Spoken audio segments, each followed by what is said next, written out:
in the mean time আমাৰ ৰেচনেলাইজেশ্যনৰ প্ৰক্ৰিয়া এটাও আৰম্ভ হৈছে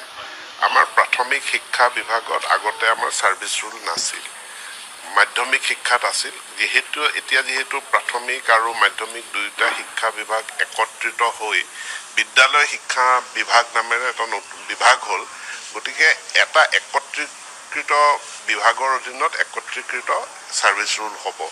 আৰু তাৰ অধীনত আমি শিক্ষকসকলৰ বদলীকৰণৰ কামবিলাক বা তেওঁলোকৰ পোষ্টিং এইখিনি ৰেচনেলাইজেশ্যন সমস্যাখিনি আমি সমাধান কৰিম এতিয়া মই আবেদনসমূহ কৰি আছে কৰি সম্পূৰ্ণ হোৱা নাই আবেদনসমূহ কৰাৰ প্ৰক্ৰিয়াটো সম্পূৰ্ণ হোৱাৰ পাছতে যিখিনি আমি কৰিব পাৰোঁ বদলীকৰণ সেই প্ৰক্ৰিয়াটো আৰম্ভ কৰিম ছাৰ্ভিচ বুকৰ প্ৰক্ৰিয়া আৰম্ভ হৈছে মানে যিখিনি ঠিকা ছাৰ্ভিচ বুক নহয় ছাৰ্ভিচ ৰুল আৰু ধৰক মানে তেনেহ'লে সেই ঠিকাভিত্তিক শিক্ষকৰো সকলোকে সামৰি ল'ম সকলোকে সামৰি